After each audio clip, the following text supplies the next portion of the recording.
il existe différents moyens de créer une carte de préconisation. La première étant d'aller sur vos cartes de sol, de cliquer sur votre carte de préconisation que vous souhaitez convertir, puis créer une carte de préconisation dans l'onglet Action.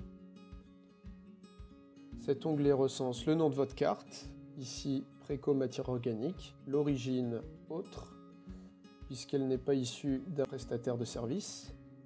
Vous pouvez choisir l'opacité, le type d'intrant et l'intrant, et ensuite rentrer la valeur que vous souhaitez indiquer à votre machine. Vous pouvez bien sûr décocher le total automatique, qui est en fait le total sur votre parcelle. Si vous le modifiez, avec le stock que vous avez, les valeurs à droite se modifient d'elles-mêmes. Ensuite, vous pouvez aussi cliquer sur carte satellite. Les cartes satellites indiquent le NDVI, c'est-à-dire la biomasse réelle du champ au jour J. En créant une carte de préconisation en haut à droite, vous pouvez alors la faire accéder dans votre onglet carte de préconisation. Par le même principe, vous avez à rentrer le nom, l'origine, l'opacité, les groupes d'intrants, les intrants, ou encore toutes les valeurs que vous voulez faire correspondre.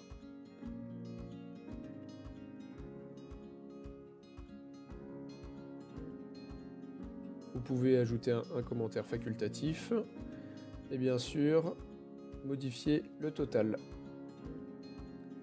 Enfin, la dernière possibilité pour créer une carte de préconisation, c'est d'aller dans Action une fois que vous êtes dans l'onglet carte de préconisation, puis cliquer sur l'onglet Créer ma carte de préconisation. Ici, vous allez arriver sur une grille qu'il va falloir colorier. La modulation étant aujourd'hui par passage d'outils, il est conseillé de ne pas mettre la valeur minimum, c'est-à-dire 10 mètres. Cependant, 30 mètres sont largement suffisants pour avoir une carte plutôt représentative de la parcelle. Vous allez donc entrer le nom ici, test préconisation, avec la date. Vous pouvez régler son opacité. Et ici, vous pouvez bien sûr sélectionner quel groupe d'intrants vous voulez. Ici, par exemple, ce sera des semences. Vous allez rentrer la culture, une betterave sucrière, de quelle variété. Ici, vous pouvez choisir le nombre de zones que vous voulez colorier, entre 1 et 5. Vous allez donc pouvoir rentrer les valeurs, ici c'est-à-dire 50 doses de semi-hectare jusqu'à 90. Et vous allez désormais colorier.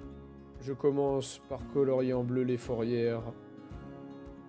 Après, vous avez juste à juger en fonction de votre parcelle.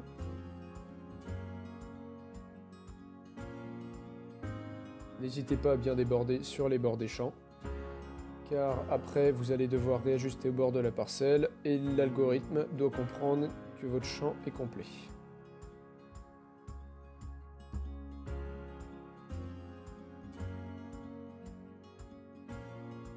Une fois que cela est fait, vous pouvez cliquer sur remplir les vides et ça remplira automatiquement tout le reste qui n'a pas été rempli.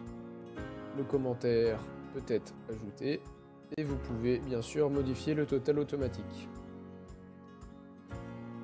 Vous devez aussi ajuster la carte ou bordure de la parcelle et cliquer sur ajouter.